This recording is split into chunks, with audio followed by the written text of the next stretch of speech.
Добро пожаловать на мой канал, дорогие пассажиры! За рулем металл на колесах, и сегодня мы посмотрим, что интересного в корейском кроссовере, который в базе подорожал почти до 2 миллионов рублей, а в топе аж до 3. Все пристегнулись? Газпол, поехали!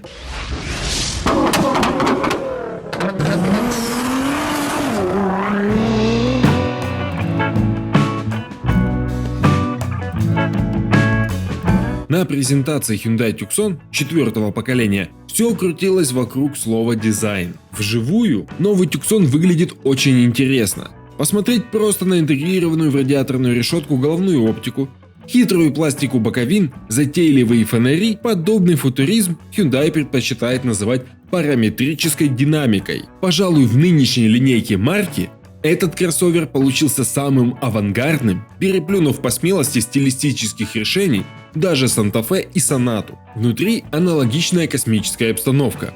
Виртуальные приборы без козырька, крупный тачскрин медиасистемы, сложное сочетание поверхностей и материалов. Довольно интересное решение в виде текстильных вставок на передней панели вместо привычных дерева и металла. Однако, если с нюансами заковыристых форм внешних деталей придется разбираться мастерам кузовного ремонта, то с полностью сенсорным монолитом центральной консоли вынужден общаться водитель, и это не очень хорошая новость. Первое впечатление такое, что с учетом совершенно плоской глянцевой поверхности, на ходу попадать пальцем в виртуальные кнопки сможет лишь очень ловкий человек. Хотя в целом эргономика адекватная. Высокая посадка понравится целевой аудитории. Снабженное электроприводами и вентиляцией кресло плотное, с выверенным профилем. Руль хваткий, по-спортивному скромный в дизайне. Под правой рукой объемный бокс-подлокотник с наростом кнопочного пульта автоматической трансмиссии. При этом в начальных версиях Tucson получит механическую коробку передач, а на таких машинах центральный тоннель будет скомпонован иначе. Любопытно, что новый Tucson раскрыли осенью 2020 года сразу в двух размерных вариантах. Европейцам отрядили короткую версию с общей длиной 4500 мм, где колесная база 2680 мм, а китайцам, американцам, корейцам и россиянам досталась растянутая до 4630 мм с межосевым расстоянием 2755 мм модификация с заводским кодом NX4L. Другими словами, свежая модель получилась куда крупнее прежней. И пусть салон строго пятиместный, зато очень просторный. Для сравнения, в большом рамном внедорожнике Haval H9 пассажирам второго ряда сидится не так вольготно. А в Hyundai Tucson даже взрослым водителям остается столько места, что ощущений тесноты и близко нет. Ступням, коленям, плечам и голове обеспечено полное удобство. Но если этого мало, то пульт на торце спинки позволяет сдвинуть вперед переднее правое кресло.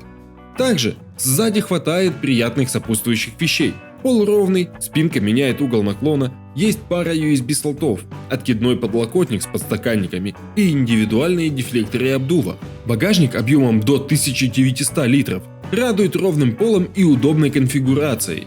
Среди полезных мелочей имеется розетка на 12 вольт, удобные петли и рычаги дистанционного складывания спинки заднего дивана. Пятая дверь поднимается высоко, головой не ударишься, а вот кнопку замка разместили достаточно низко, с высоким ростом приходится наклоняться.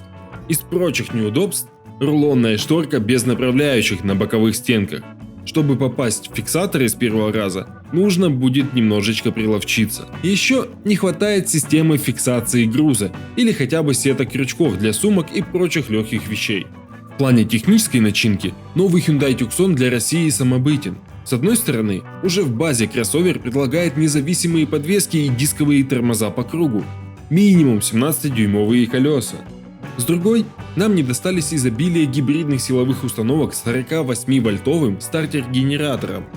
Для РФ корейцы заготовили 3 двигателя семейства SmartStream.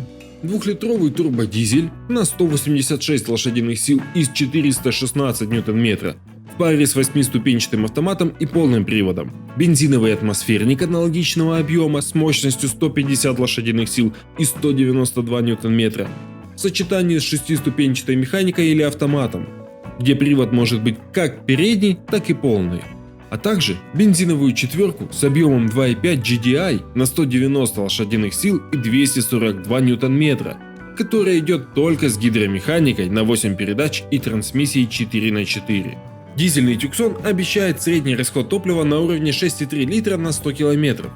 Бензиновые версии готовы потреблять относительно недорогой 92-й бензин. Самые динамичные модификации двигателей способны разменять сотню с места за 9,4 секунды, а самая медленная двухлитровая полноприводная на автомате за 11,6 секунд. Неземной Tucson серьезно прибавил в цене. Чем жирнее комплектация, тем дороже. Разница с предшественником доходит до $500 000.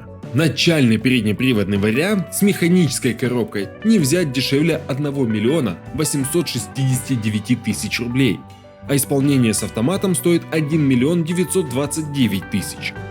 Полный привод минимум 2 059 000.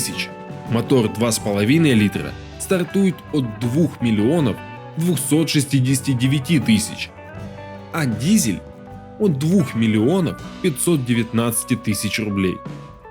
Ну а топовое исполнение Visioneer при окраске металликом пробивает планку в 3 миллиона рублей. При этом стартовая комплектация Classic вроде бы не бедная, но и не сказать, что очень щедрая. Доплачивать не придется за кондиционер, 6 подушек безопасности, боковые зеркала с электроприводом и обогревом, датчики света и давления в шинах, мультимедиа с 8-дюймовым экраном и протоколами подключения смартфонов, круиз-контроль, подогрев передних сидений, электростеклоподъемники, система выборов режима Drive Mode Select. Исполнение Family уже интереснее, поскольку такой Tucson получает камеру заднего вида и партроник, двухзонный климат-контроль, бесключевой доступ и подогрев руля, USB для задних пассажиров, а для версий с автоматом также телематику Blue Link с возможностью удаленного запуска двигателя. Вариант Lifestyle еще щедрее. Помимо прочего, он предлагает светодиодные фары, передние парковочные сенсоры, подогрев ветрового стекла и задних сидений, датчик дождя, беспроводную зарядку для мобильных устройств. Сборка Prestige добавляет перечисленному кожаную отделку салона, сервопривод пятой двери с функцией автоматического открывания, электрорегулировки кресла водителя по 10 направлениям, цифровую приборную панель, аудиосистему Krell с сабвуфером, 18-дюймовые диски и контурную подсветку салона, а также электронный селектор трансмиссии. Для двух последних комплектаций за доплату в 115 000 рублей доступен обширный пакет ассистентов безопасности SmartSense, подразумевающий системы автоматического торможения, управления дальним светом, предотвращение от столкновений, удержание в полосе и многое другое. А для топового Tucson Visioneer все перечисленное плюс колеса на 19 дюймов идут по умолчанию. Вот такой получился новый и более дорогой Tucson. А на сегодня все. Чтобы не пропустить следующее видео, поставьте лайк и подписывайтесь на канал. Не забываем нажать на колокольчик. Пишите в комментариях, что думаете по поводу нового Tucson, и обязательно смотри мои предыдущие ролики. За рулем был Металл на колесах. До новых встреч!